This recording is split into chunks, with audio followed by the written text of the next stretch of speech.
So hi there guys, again, my name is Jessica Whittier and I work for the Finance Authority of Maine. And for today's conversation, we are going to be talking about financial aid. And before I get started, I just want to let you know about a few things. First, we have a Facebook page at FAME. So if you're active on social media and you want to follow us on Facebook, we put up regular information about the financial aid process, things that are happening in the financial aid world. We also include a lot of posts about scholarships. So we're going to talk about scholarships today. They are a kind of money you can get to help you pay for college that you don't have to pay back. So we will put up on our Facebook page on a regular basis some of that scholarship information. So it is worth kind of following us on Facebook or checking out that page on a regular basis while you are, in the process of choosing a college, but also even when you're off at college. So you're going to be able to apply for scholarships year after year. So it's not just your senior year of high school when you apply for scholarships. There are scholarships for students that are current college students as well. So staying active on that page can be really helpful for a lot of students and families.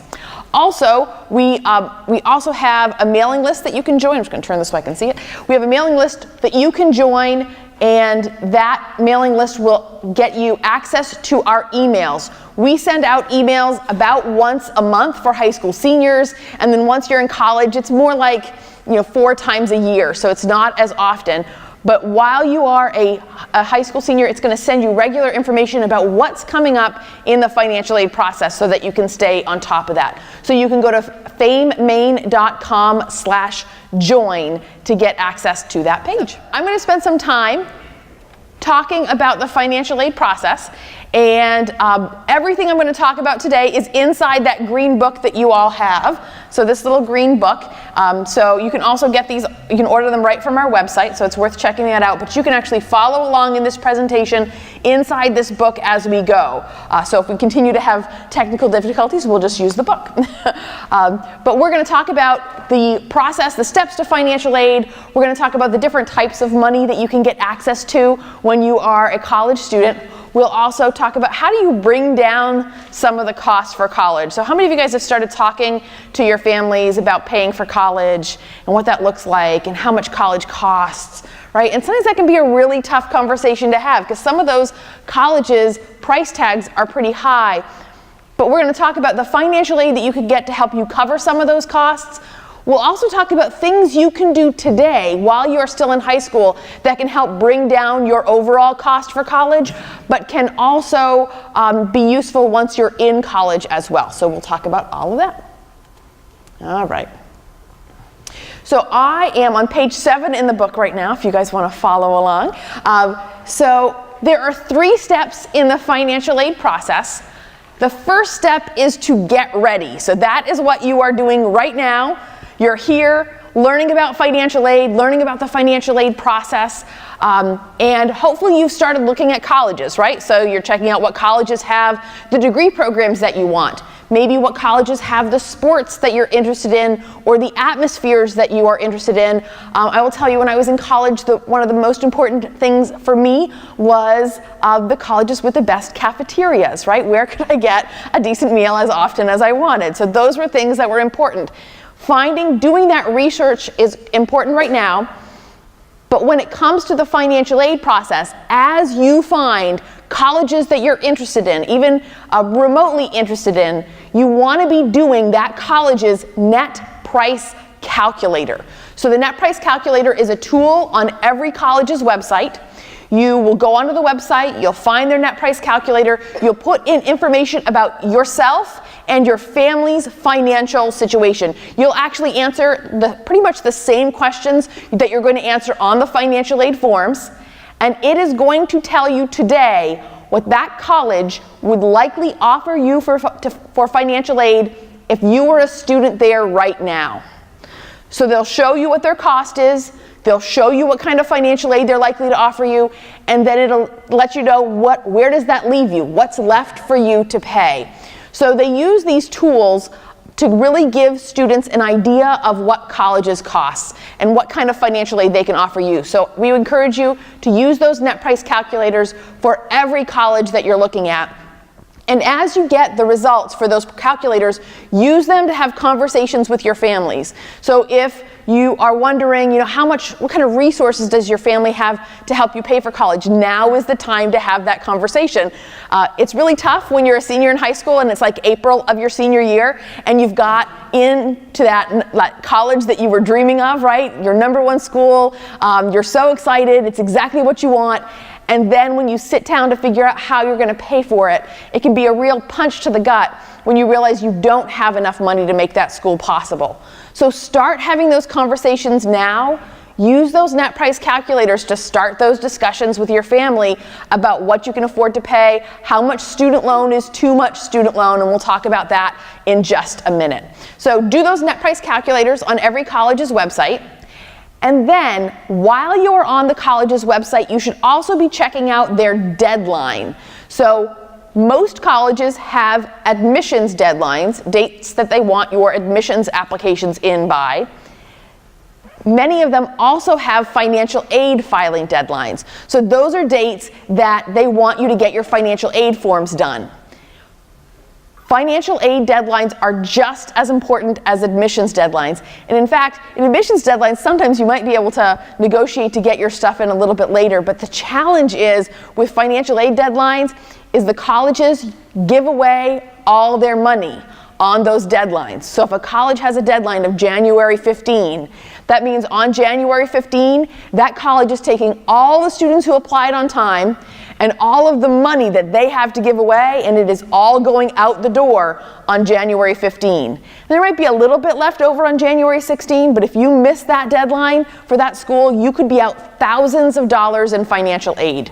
So take a look at your college's deadlines. If you are applying early action or early decision at a college, there's a chance your deadlines could happen as early as November of your senior year of high school. So we're talking a few more weeks from now. So you want to know if that's the case so that you can make sure you get all of those financial aid forms into those colleges as quickly as possible. And I'll let you know you still have plenty of time to get that done. It only takes half an hour to an hour to complete the FAFSA, the free application for federal student aid. Takes a little bit longer to file the CSS profile, and that's the next thing we're going to talk about. When you're on the college's website, you want to know what financial aid forms does this college want from me. So every college in the United States wants the FAFSA, the free application for federal student aid, but about 300 colleges, a little less than 300 colleges in the US want an additional form from you. So you're still going to fill out the FAFSA, but on top of it, you might also fill out that CSS profile.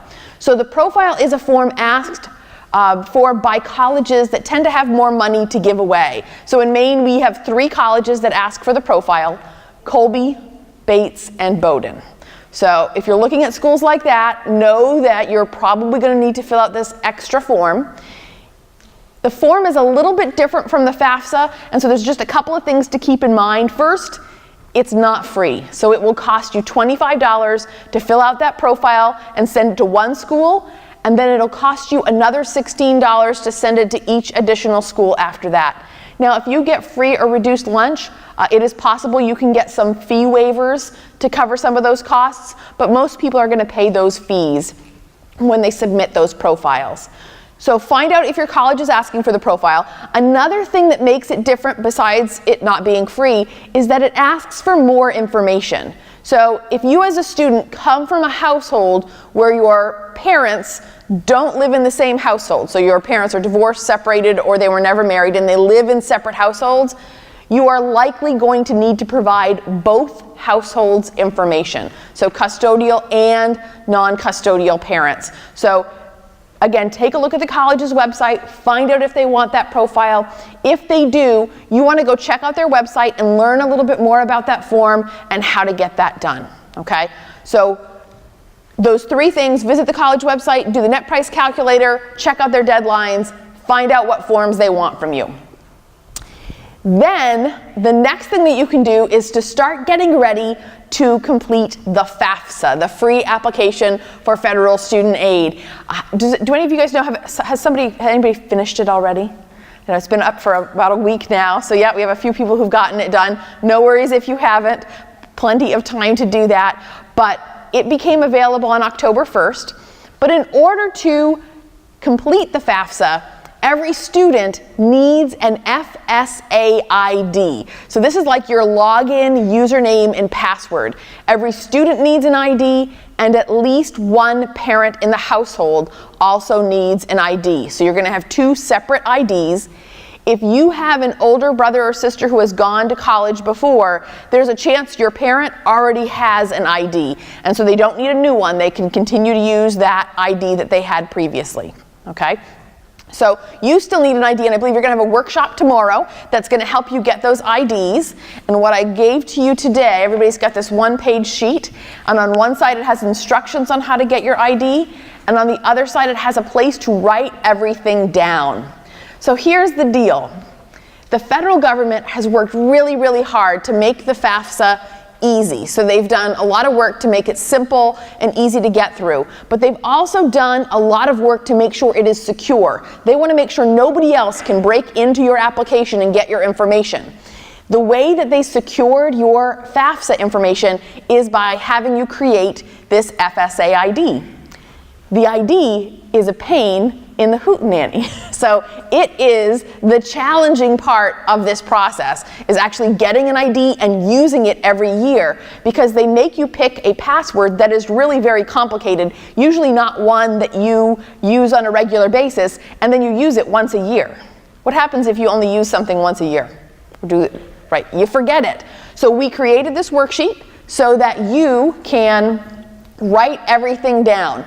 So at tomorrow's workshop, you're going to create your own FSA ID, but you can also go to that website, fsaid.ed.gov,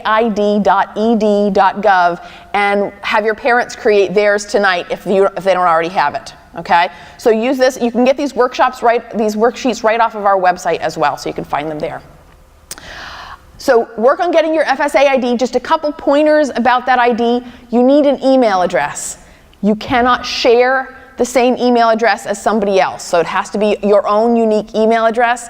And we do not suggest that you use your Portland High School email account or your school email accounts in general, because what's going to happen is, although they love you very much here at your high school, you're going to graduate this spring, you're going to go off to college, and they are going to shut off your email account. And you need to use this login, username, and password every year you go to college. So if you're not able to get back in because that email doesn't work anymore, that's going to create some challenges for you. So use a personal email account when you're creating it. Another thing to keep in mind, so tomorrow when you come to create those IDs, again, you'll need your email address. You will need your cell phone number if you have a cell phone. You also need your social security number, so that's something you want to make sure you have when you are creating your ID.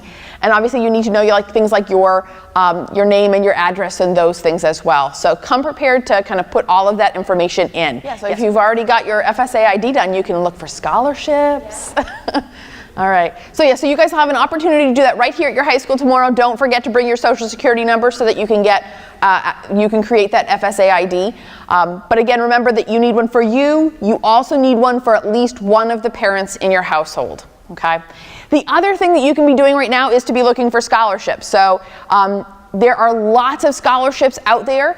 On page 8 in the book, I believe it has a list of scholarship websites that we really like at FAME and we would encourage you to check out. So we have scholarships on our website at FAME, but we also have, again, on our Facebook page, we'll put up things that people will send us. Sometimes there'll be an organization that maybe just didn't get a whole lot of scholarship applications, and they'll send us a note saying, hey, can you kind of let people know that we're wrapping up this scholarship? And so we'll put those up. So check those out as well. So apply for as many scholarships as you can. And then it's also a great time to either start saving for college or kind of boost up what you're saving for college. And it might seem like it's really late in the game, like, gosh, I'm already a senior. What if I haven't started saving already, what more can I do? But the reality is, even a few $100s can make a difference in how easy transitioning to college can be. So it's getting those part-time jobs. It's putting money aside that can help you save for college, working with your parents to do that, to try to increase the amount that you save. Every dollar you save is a dollar you don't have to borrow in a student loan. So every dollar counts. On the inside back cover of the book has some information about a program we have here in the state of Maine called Next Gen. Next Gen is Maine's college savings plan, so it's a way to save for college, and there are some benefits for Maine residents. So if you open up an account, a Next Gen account, you open them with $25, and then the state of Maine will automatically put in $200. So just because you opened the account. After that, every dollar you put in, the state of Maine will match you 50 cents on the dollar up to another $300 a year. So you have some potential for just the state of Maine to help you save some money for college. So take advantage of all of those programs out there. So every dollar you save is a dollar you don't have to borrow. All right, so now I want you to feast your eyes on this page, on this particular slide, because this is a picture of the FAFSA homepage. This is FAFSA.gov, so FAFSA.gov. Please make sure when you are filling out this form that the website you are on looks like this big blue blob. So there are other websites out there that will try to convince you that they are the FAFSA, and they'll have you put in all of your information, and at the end they'll ask you for your credit card, and it's like $75 to $300. The FAFSA is free. It doesn't cost you a penny. It has the word free in the title. It is the free application for federal student aid. You do not need to pay anybody to complete this form. So the form that you are filling out for the class of 2019 is the 1920 FAFSA. So that form became available on October 1st of this year. So it's ready to go. If you actually go to the FAFSA website, you're going to see that there are two forms up there right now. The 1920 FAFSA and the 1819 FAFSA. That 1819 is the one for students that are in college right now. So that is not you guys. So for the class of 2019, the form you want to fill out is the 1920 FAFSA. That form is going to ask for your 2017 tax information. So that is the stuff that you or your parents filed back in February, March, or April of this past year. Okay? So it should all be done and ready to go. And when you get into the FAFSA application, it's going to ask you, did you file 2017 taxes? If you did, and you say, yes, I have, it is going to let you use something called the IRS data retrieval tool. So this is a tool, you press the button, it takes you to the IRS website, it verifies that you are who you say you are, and it pulls all of your information directly into your FAFSA form. It puts all the right numbers in all the right places for you. Saves you a ton of time and headache, okay? So that's great, especially great for parents who probably are doing those taxes and they're a little more complicated and there's a lot more stuff to go in. If you as a student or your parents do not file taxes, you will just say that you're not going to file, and then it will let you move through that section, okay? So it's going to ask about your finances based on your 2017 tax information. It's also going to ask you about your assets. So not only is it going to ask you about income, it's also going to wants to know how much money do you have in the bank. So what kind of assets do you have available? So it wants to know about your checking accounts and your savings accounts and those kinds of things. But there are three things it does not want to know about that's good to keep in mind. First, it does not want to know about your primary residence, the house you live in. It doesn't want, if your parents own that house, you are not going to put in the value of the home in your FAFSA application. The federal government does not want your parents taking out second mortgages or selling their house to send you to college. Also, if they have qualified retirement accounts, 401ks, 403bs, IRAs, or pension plans, none of that is going to go in the FAFSA. Again, they don't want your parents draining their retirement accounts to send you to college. And if your family owns a small business, so you need to own at least 51% of it, and it needs to employ fewer than 100 people, then you will not need to include any of the assets associated with that small business. So for most Maine families, when you take away the house you live in and you take away the retirement accounts and any small business assets, there's not a lot left over. But you will put in anything that you do have left over will go into that FAFSA form. When it comes to what the FAFSA looks at the most, the piece that usually plays the largest role for most students is the parent income. The higher your parent income is, usually the less financial aid you'll qualify for. The lower your parent income, the higher the financial aid you're going to qualify for from the colleges. That's true for most students when we're looking at kind of how the FAFSA is calculating your numbers. Student income, however, hardly plays any role in this financial aid process. So how many of you guys have a job? How many of you guys worked in 2017? Awesome. So you guys can earn $6,000 a year, and the federal government is not going to look at it. That first $6,000, they're not even going to look at. So work, but no, if you go above $6,000, they are looking at 50 cents on the dollar. So every dollar above $6,000 that you make, they think you're going to be able to spend 50 cents on college. So just keep that number in mind. It might not be a big deal now if you're not making those large numbers, but in those years between college, so between your freshman year and your sophomore year of college, you have a much bigger summer break. So you have more time to work and do different things. So you might find that in those years you are earning more money. So just keep that in mind, that they're going to be looking at those numbers. The other thing they're going to look at is again, those assets, student assets. So if your household earns more than $25,000 a year, they're going to be looking at your assets. So it's the majority of households. They're looking at student assets, and they're looking at a flat 20%. 20% of any dollar that you have in your name, they're going to expect that you're able to pay for college. It's never a great idea for students to have large dollar amounts in their names. So if you know that you're in that situation, you've got maybe more than $2,000 in the bank, it might be worth having a conversation with your family about where else that money might be able to be. And one of the places that works for a lot of students is if you were saving that money for college anyways, put it in your college savings plans, your 529s or your Coverdell's, so that NextGen account is a 529. When you open up those accounts, they are assets of your parents, not the student. And so you can still use that money to pay for college, but it's not going to hurt you as much for financial aid purposes. So there are some great things there. And then parent assets are hardly looked at all, because as we mentioned, they don't have to include the house, they don't have to include the retirement accounts, they don't have to include the small business accounts. So we're talking checking, savings accounts, stocks and bonds that are not in qualified retirement accounts. If they own a second home or a camp or a rental property, they will put in the value of that. But then every family has an asset protection allowance. It's an amount of money you can even show the federal government that you have, and they're still not going to look at it. That number is based off of the age of the oldest parent in your household. So here is where having older parents comes in really handy. So the older they are, the more money that you're going to get to protect, so the less that they're going to consider you have to pay for college, okay?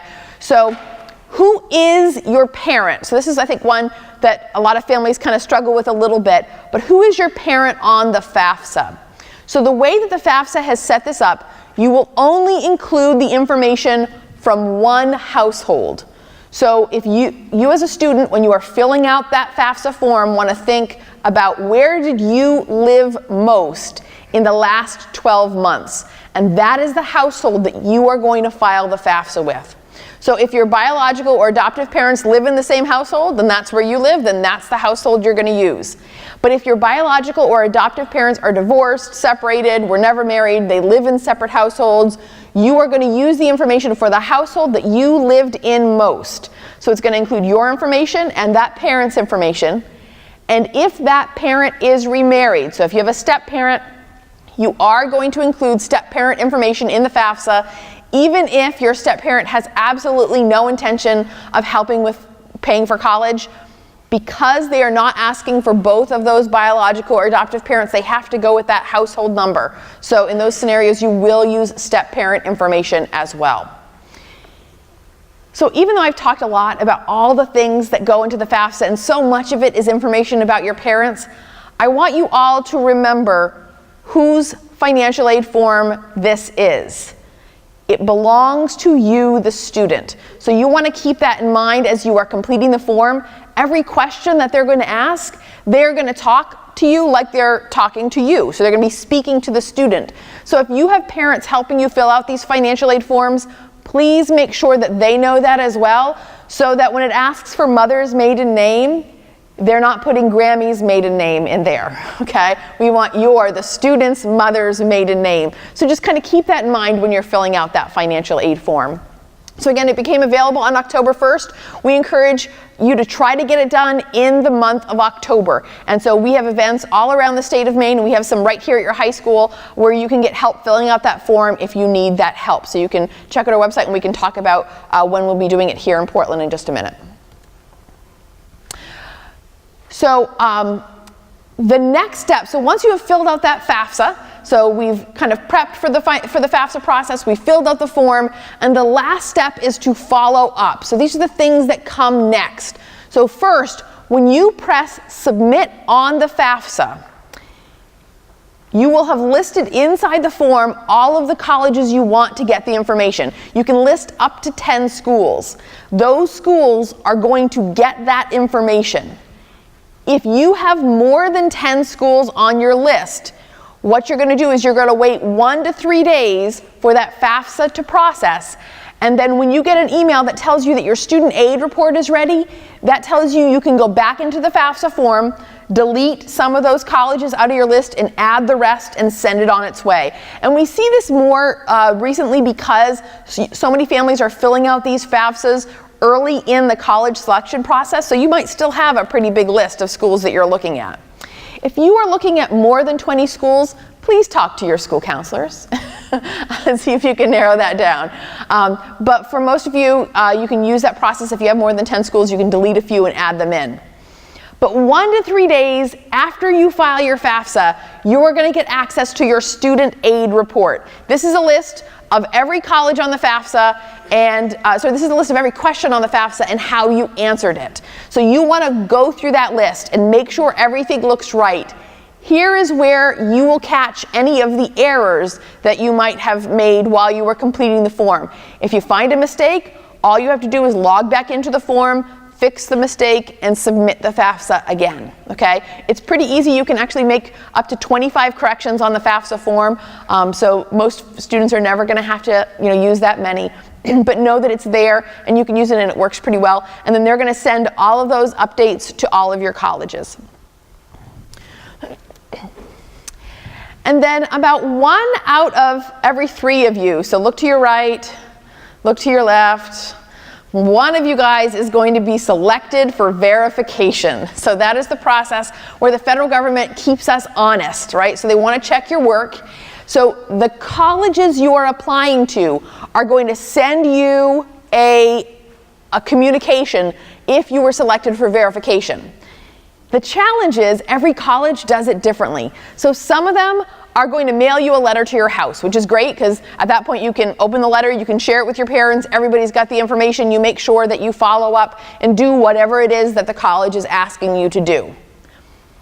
Other colleges are going to send you emails. So they'll either send an email to the email account on your college application or the email account on your financial aid application if they are different, or they could even send it to the email account that the college created for you when you applied to that school. So some colleges, when you put in your application, the letter you get that says thank you for applying also includes information about an email account or a student information system account. So a student information system account is a computer-based account that you're going to log into, and that's where they're going to send all their information.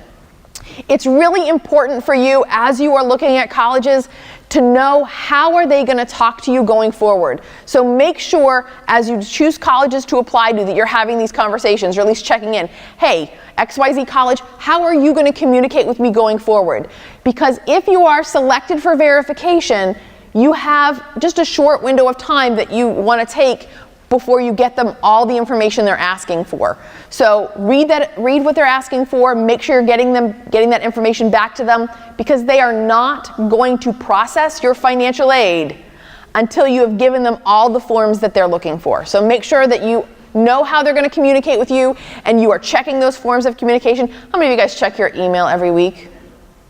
That's a really good number, but I see a lot of you that don't. You really want to start doing that on a regular basis. Be checking your email, set your, an alarm on your phone to go off once or twice a week so you're checking that email so you can see if you're getting that information from the college. So the whole point of filling out all of these financial aid forms is to come up with this one number. It is called your EFC, your expected family contribution. It is the number that the federal government uses all your information and calculates, and it kind of lets them know how much they think your family can afford to pay for you to go to college for 1 year. Okay? That number can be anywhere from 0 to more than $100,000 a year.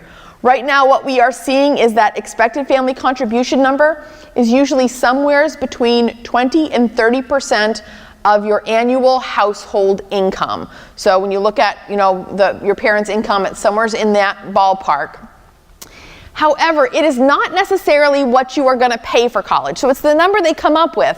But then every college uses that number differently. So some colleges will get that number, and they will be able to meet 100% of needs. So we have some colleges, even right here in Maine, Colby College is one college that meets 100% of need. So if your expected family contribution is $1,000, Colby is going to give you all the rest of the money you need to pay for college, for their college, in grants and scholarships, so money you don't have to pay back. Does anybody know how much Colby costs this year?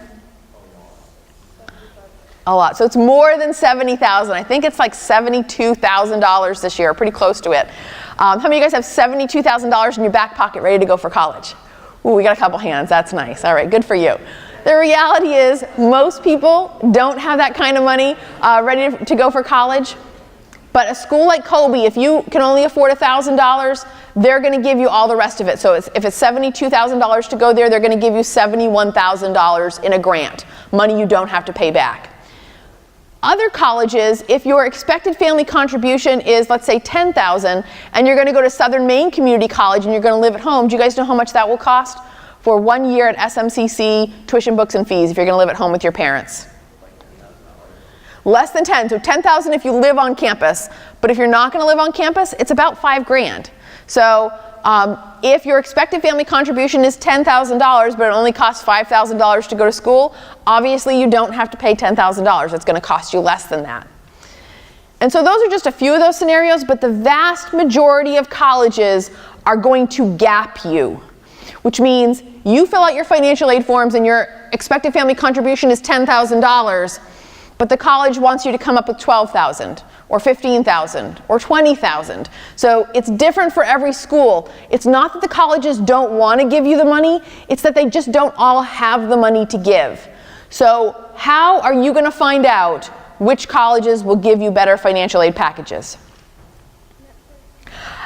Good job. So you're going to use those net price calculators right now. You're going to get online, you're going to do the calculator, you're going to see what kind of financial aid they're going to offer you, and that's going to let you know today what that's going to probably look like for you. And again, allows you to have those conversations and get things moving right now early in the process. So what kind of money can you expect to see in those financial aid packages and on those net price calculators? So the things that you are most interested in is this first one, scholarships and grants. Scholarships and grants are money you get to help you pay for college that you don't have to give back. We call it gift aid. So it's a gift to you from somebody. So the federal government gives away grants, the state of Maine gives away grants, the colleges you go to give away grants, and there are all kinds of organizations that give away scholarships. So that is all money that you don't have to pay back. So you want as much of that as you can get your hands on. A good thing to also be thinking about when you start seeing that you have scholarships and grants that schools might offer you, typically anything that is called a grant is need-based aid. So need-based aid is money you get because you need it. So if your expected family contribution is $10,000 and the college costs $25,000, you need $15,000 to make college possible. So usually if they call it a grant, it is need-based aid. If they call it a scholarship, then it is merit-based aid. So merit-based aid is money you get for doing or being something special. Anyone here something special? Nobody. Oh, one hand. All right.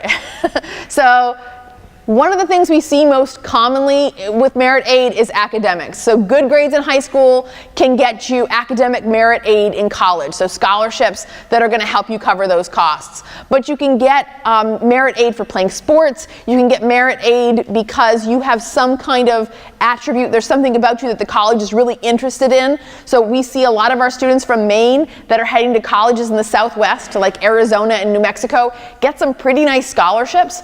And when you ask questions about why you're getting the scholarship, you're going to learn that it's because they're really interested in having you at their college because you're from Maine. Because in the Southwest, we Mainers are exotic creatures. So we are the diversity on their campuses. So they want somebody from every state, and there's not a lot of us heading down to the Southwest. So if you see that a college is offering you a scholarship, you want to know why they are offering you the scholarship, because you want to make sure you can keep getting that money every year you go to college. So although this process that you're going through right now is going to let you know what you're getting for freshman year is not your only year of college. You're going to go back sophomore year and junior year and hopefully senior year, and you're going to graduate. You want to make sure that you are going to be able to keep getting that money every year. So when it comes to scholarships, you usually have to keep doing or being that something special that earned you the money in the first place. And sometimes those things are not things you can do over again. So some colleges offer visit scholarships. So you go and visit the scholarship and visit the college, and they give you a scholarship, which is great, and it can really be helpful for freshman year, but you're not going to get it again sophomore year. So you need to keep that in mind. So if they're giving you $2,000, how are you going to make up that $2,000 sophomore year? So just be thinking about all those things when you're looking at the packages. With need-based aid, all you need to do is keep being needy. So no big raises at work for your parents, no winning the lottery. Those things will affect your need-based aid eligibility. So understand why you're getting the money so that you can keep getting it every year. Another type of aid that you might see is work study. That is a job, usually on your college campus. You work the job and they pay you. Sounds great, right? And some of those jobs are actually really nice. So when I was in college, I worked in a computer lab, although I know there are fewer of those at colleges today. But I sat in the lab, I made sure the lights were on and there was paper in the printers, and I mostly just did my homework. And there are lots of jobs on colleges that are just like that. But sometimes you can also work in your degree program as well. You work the job and they pay you, and then when you get that paycheck, you're going to be able to use that to cover some of the costs that you might have throughout the day. But the thing that you want to keep in mind is you are not getting that money up front. So even though they put it in your financial aid package, you are going to not be able to use it to pay your bill right away, because bills are due in August. And you're not going to get that first paycheck until the end of September or the 1st of October. So just keep that in mind. When you see work study in your package, it doesn't usually pay the bill. It's usually your spending money in college. It's pizza on a Friday night. It's deodorant and shampoo that we hope you still use when you go to college. So it's those kinds of things. Yes, question? Yeah, so the question was grants. Do all I need to do is fill out the FAFSA, or is there more that I need to fill out? So to get access to grants, for most colleges, filling out that FAFSA is all you're going to need to do to get access to grants. If they ask for the CSS profile, then filling out that form as well will help get you access to grants at those colleges. The federal government uses the FAFSA information. The state of Maine uses the FAFSA information to give away their grants. There are really no or very few individual grants out there that you could apply for separately, although you can find some on the College Board website that they call themselves grants. Most of those are for graduate students. So once you've graduated, you've got your bachelor's degree and you go on to graduate school, there are some programs that will offer you that they call a grant. The reality is, if you're going to compete for it, it's a scholarship. They might call it a grant, but it's a scholarship at the end of the day. Grants are money you get usually just for being needy, and you didn't have to do anything else but fill out those financial aid forms. Yeah. So work study is great. So if you're able to get your hands on a work study job, we highly suggest that you do. There are actually studies that show that students that have work study jobs graduate in higher numbers and with higher GPAs than their counterparts. And one of the big reasons that we're seeing, or one of the kind of the things that's happening that leads to this, is that as freshmen, a lot of times you're going to go and live on a college campus and they're going to put you in a freshman dorm and you are going to take freshman classes, and everybody you associate with it is going to be a freshman just like you. They've not been at this college before. They don't necessarily know all the ins and outs of the school yet, just like you. But when you get into those work study jobs, you are working with upperclassmen and maybe some professors or people that work at that college, and they have more knowledge about what's going on, so they can help connect you with different things that are happening and help you navigate college. So that can be really helpful for students. So work study is a great opportunity. If you have a chance to get a work study job, you should do that. The last type of financial aid we're going to talk about today is student loans. And student loans are money you get to help you pay for college, but at the end of the day, you've got to pay them back, or at the end of your college career, you've got to pay them back. So every U.S. citizen and eligible non-citizen is automatically going to qualify for a federal direct Stafford loan. That is a loan from the federal government directly to the student. So for students, when you're thinking about whether or not what kind of student loans that you might need. If you need a student loan to pay for college, that direct Stafford loan is the loan you want to start with. Here is why. So not only is it a loan directly to you, so you don't need a cosigner, so your parents are not involved. You don't need a credit check, because how many of you guys have a credit score yet? Probably not a whole lot of you. So you don't need any of that in place. But what makes them really great is when you graduate from college or stop attending, you have a 6-month grace period. So you have a period of time that you're going to be able to go out and find a job and find a place to live and get yourself settled. And in that 6-month period of time, the federal government is going to get in touch with you. They're going to use the email address you have in your FAFSA, or they're going to use your the phone number that you have. They're going to get in touch with you and say, hey, let's talk about how you're going to pay back your student loan. And there are 20 different payment plans that they can work with you to go through to make sure that they find one that works for what you're going to do, so you're not kind of in a position where you don't have any money left over at the end of the month. So they're going to help you build a plan to pay off your student loans. That is not the case with private student loans. So if you need more student loan than the federal government is offering you, the next avenue is private loans. That is, going to a private bank and getting a student loan. When I'm talking to a student who is in over their head in student loan debt, I'm almost always talking to a student who has a private loan. If you can stick to just the federal loans, you're never going to have more than about $30,000 for your undergrad. So it's going to be manageable. You can go out and get that job. We have a rule of thumb.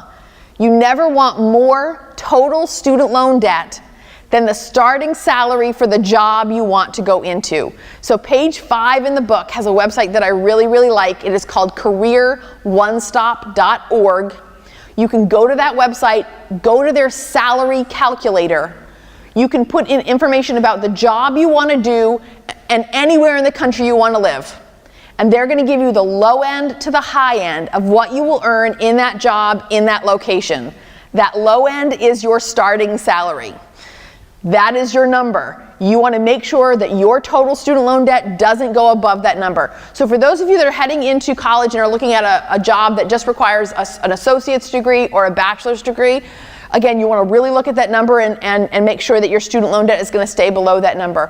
Where I see students have the biggest challenge is sometimes with that graduate program. So how many of you guys are thinking of maybe graduate school or medical school or law school? Yeah, so those cost a whole lot more. So that's actually harder. Even though your salary will eventually be bigger, it can sometimes be a whole lot harder for you. So be smart about what you're taking out for student loans to get that bachelor's degree, because you're going to have to take out more student loans once you get to graduate school. So keep those numbers as low as you can. If you want more information about student loans, we have a website that we created. It is called theloanforme.com, and you can learn a lot more about the federal student loan, but all of the student loan lenders that we have here in the state of Maine. But ideally, keep those student loans as small as you can. That's what's going to make it possible for you to go out and get that job and have a car to get you to work and food to eat, and still be able to pay your rent or buy a house. If your student loans are too big, you still need, the job, obviously, to pay off the student loans. You still need the car to get to work in most communities in Maine, although here in Portland you have a few more options. You still need food to eat, otherwise you're going to pass out at work and probably get fired. What students are giving up is where they live. And guess where they live instead? At home with your parents. How many of you guys want to live with your parents after you graduate from college? Ooh, we got 2 hands. All right. So keep that in mind when you are looking at this process. One of the numbers I see really commonly is I see students take out $20,000 a year in student loans. Now, again, like I said, that federal student loan is never going to give you $20,000 a year as an undergrad. So you want to make sure you're keeping these numbers low. $20,000 a year over 4 years is $80,000 total student loan debt. When it comes time to pay that back, we are talking about $950 a month. Talk to your families about what $950 a month would do to your budget today in your families, let alone when your parents were just starting out. $950 a month is easily a rent payment. In some cases, it's a mortgage payment. These are big numbers. They can really make life harder for you. The goal of college is to make life easier. So you're going to be more financially independent, not less. So keep those student loan numbers as small as you can. I also just want to point out for a second that when you are filling out these financial aid forms, they are asking you about information about your income that occurred in 2017. By the time you get on these college campuses, things have changed potentially. So if your family's or your financial situation has deteriorated, so if it's not as good today as it was back in 2017, you might have a special circumstance. That is where you are going to be able to let the colleges know what has changed, and they might be able to give you more financial aid. So if maybe you have a family member who's lost a job, so maybe one of your parents is unemployed now, or you experienced divorce or separation, your parents are no longer living together, those kinds of things are things you want to let the college know about. Another one we see often is unusual medical expenses. If there's been a big kind of incident that has meant a lot of additional medical expenses in your household, let your colleges know that. They can take that into consideration and potentially award you more money. So check all of that out.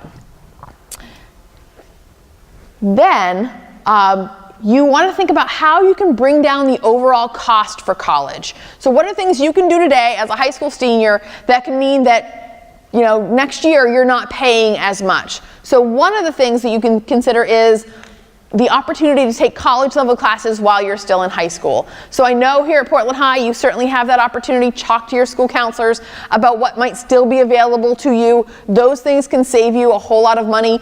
Taking a class from Southern Maine Community College while you're in high school and then transferring it on. Usually you're paying little to nothing while you're still in high school, and if you're transferring it to Thomas College, it could be worth about $1,000 that just saved you. So there are some great opportunities to save money that way, but also think about starting small and then going big. So if you do some of these net price calculators, and maybe that number one school, that top school that you really want to go to, is putting you in a position that you're going to need to take out $10,000 or $15,000 or $20,000 a year to go there. But you really want to go, but you know that much student loan is going to be a problem, but you really want to go, but you know that it's going to put you in a tough position down the line, but you really want to go. What do you do, right? So one of those options is to start at a college that costs less and then transfer on to that other school. And I will tell you, one of the other interesting things is a lot of times these colleges that are really tough to get into as freshmen might be easier to get into as a sophomore or a junior. And then if you can take that for those first couple years for less at a local college, living at home, not paying for dorms and food and things like that, that can save you a lot of money. So consider that as a way. I would say, would you rather live at home now while you're still in high school, or you just graduated from high school and you're used to it?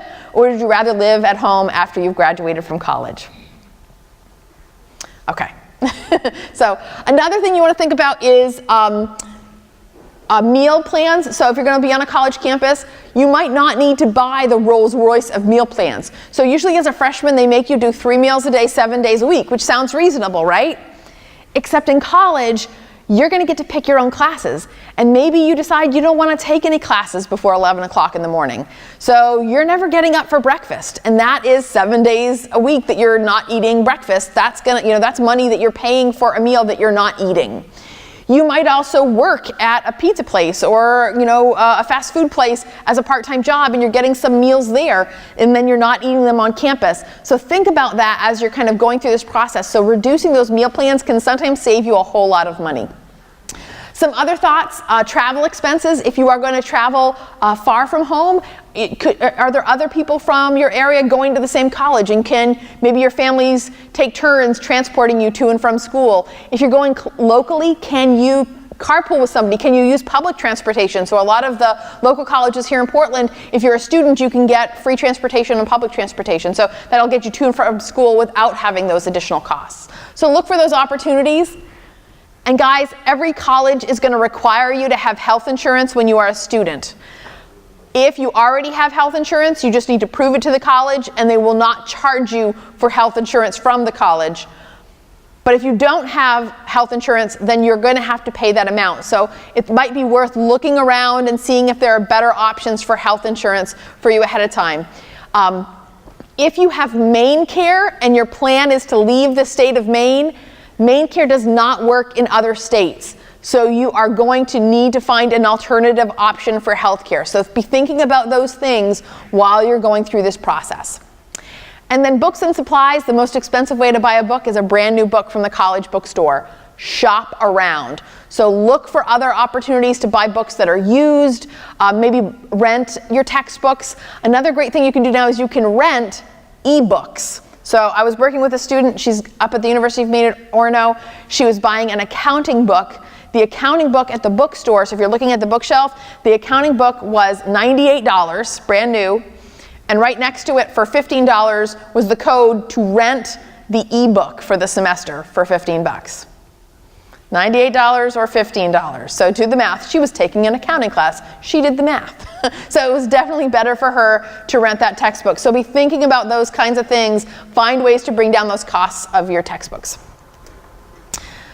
So there are lots of other great resources out there. If you haven't had a chance to check out our website at famemaine.com, we have a bunch of calculators and tools you can play with that will help you kind of calculate college costs, but also calculate like how much am I going to, if I take out the student loan, how much are we going to have to pay back when I'm done? So we have all those kinds of things that you can play with on the website. But also, talk to your school counselors. Your school's counselors have sent students just like you off to colleges, just like the colleges you want to go to. Find out how other students did it. What was different? What kind of pointers can you get from them that might help you through this process? And then this is a picture of our customer service team at FAME. They are available Monday through Friday from 8 until 5. So if you have questions, you can certainly give them a call. You can also email them at education@famemaine.com. And so that if you leave here today and you're home tonight and you're chatting with your family, you're like, oh, I wish I had asked that question, or your parents ask you a question and you don't know the answer, you can pop an email to education@famemaine.com and somebody will answer your question tomorrow morning. So they'll make sure that you have access to that. But so check out that website, take a look at all those great resources. Thank you guys so much for your time.